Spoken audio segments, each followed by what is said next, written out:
Bulleit Bourbon Frontier Whiskey. What does Frontier Whiskey mean? Do you know what it means? It's their actual. It's like it's a part of their name.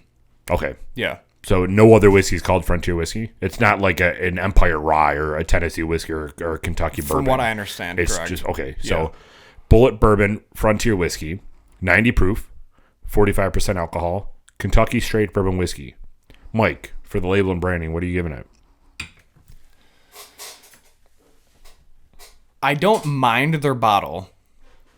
Their name is etched in, so I'm going to give them some brownie points on that because it's actually in the bottle. Their label is unique. It's like a ticket that you would get at like a circus, which is kind of cool. But other than that, it's a pretty straightforward bottle and label that's also extremely recognizable. Yeah. So I'm going to give it an A. Because it's not blowing me away, but it hits it. I'll give them an A+ just because of the etching. So a check mark. Okay, a check mark. Like it. The nose.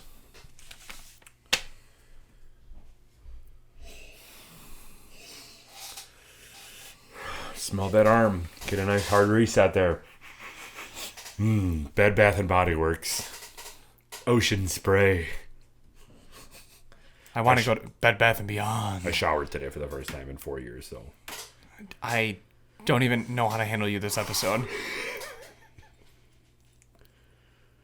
This is pretty straightforward. I'm getting vanilla, and it's like a slight nutmeg taste to it that kind of comes out in the nose, but not a lot. It's like a hint of that, but I'm getting a lot of vanilla up front in the nose. Yep. I agree with that. The thing with this, it's a higher percentage, like it's a 90 percentage, so it's a higher 90 proof. Yeah, or 90 proof. Yeah, but it smells like 100 proof, if that makes sense. Yeah, because it smells hotter than it is. Yeah, I can smell a lot of alcohol, like a pleasant rubbing alcohol. I know that doesn't sound appetizing, but that's kind of what I'm getting. Really? Because I drink that stuff all the time straight, dude. Oh yeah. Oh yeah. That's probably why I have ulcers. So nose, I'm putting vanilla, and then what else are you gonna put in? Just vanilla? Yeah, I think vanilla covers it. Vanilla. Rating: A. A. Initial taste. Gentlemen, enjoy. Sip.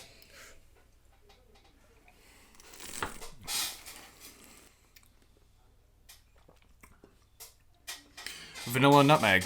That's it. Yep. Yeah, you're right. That's all it is. Vanilla nutmeg. A? Yeah. A check mark. A check mark. We got to do it. I agree. I agree.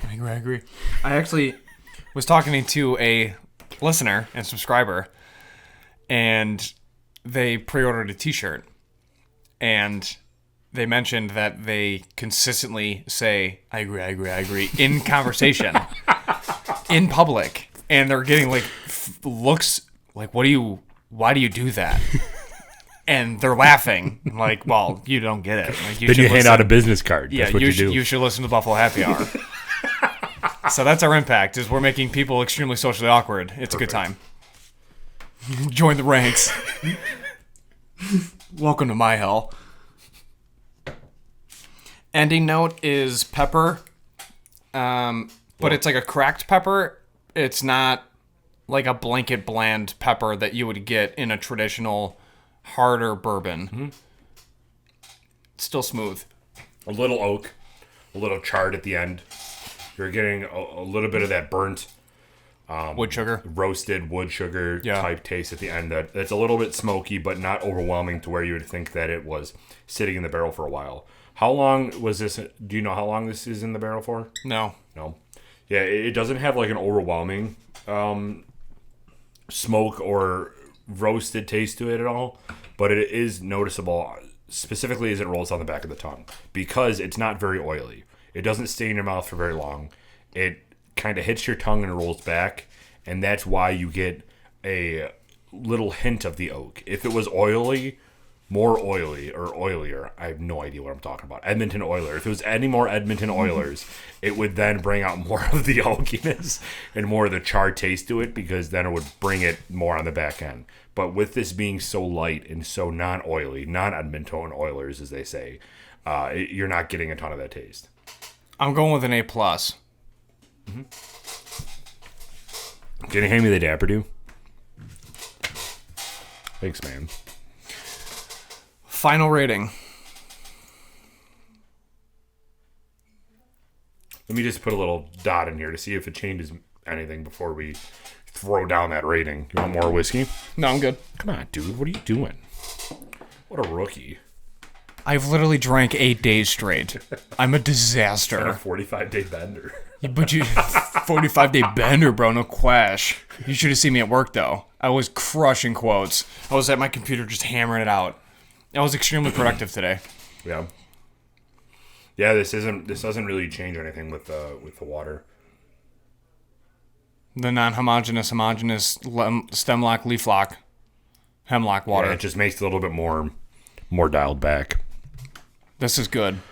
It's good. It's smooth. The only con I have about it is if you think of bourbon, this is what you think of, which is good because it's a staple, but you're not going to have this thinking that you're going to be tasting something different. Like, this isn't a different taste bourbon. This is a consistent, what you would think of a Kentucky bourbon tasting like. Yeah, it's mainstream. No doubt. No doubt. Yeah. But it's also Bulleit. Like, it is what it is. Right, and it's smooth. Yeah. So if you're going to go with a mainstream bourbon, like, again, we were talking about, if you're going to go with if you're throwing out the options of Crown or Jack, get something like this, because it's the same price range, but it's smoother and it tastes better. Yeah. But it's nothing that is going to blow you away because it's not overly complex. Mm-hmm. What I'm getting at. I agree. Final rating. Drop that countdown. 3, 2, 1.